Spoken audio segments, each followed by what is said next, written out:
Hello guys, welcome back to NFT Inspo. For today's video, we are going to show you how to fix Binance verification failed. So if you're interested, let's start our tutorial. So first thing that you want to do here is you want to open up your Binance application. And from here on the top left of your screen, that's where your profile is, you want to actually click on that.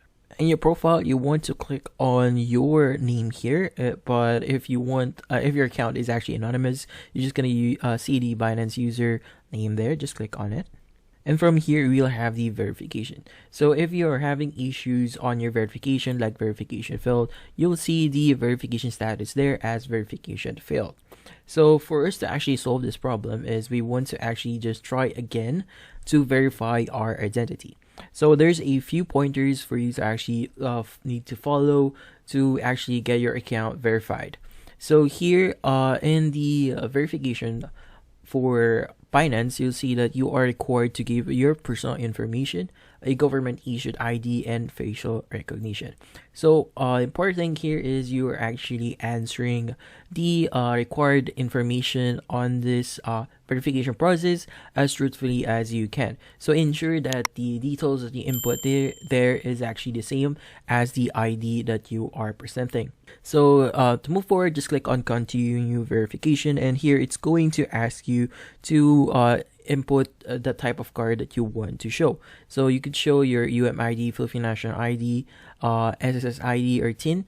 And the ID card actually depends on where, in what country you're currently at, or in what region you're currently at. But here in the Philippines is the IDs available.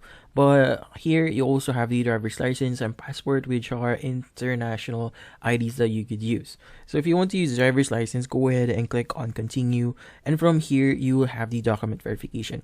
So to ensure that the verification doesn't fail, you have to actually take photos as clear as you can of your documents. So avoid blurry photos. Make sure that the text can be really seen on the photo so that your verification process would proceed. So once you follow these steps and try again in verifying your account in Binance, sooner or later you should be able to get this verification failed issue away, and you should be able to get your account verified in Binance, and that should be it. So hopefully this video was able to help you. Like and subscribe to NFT Inspo. Thank you for watching.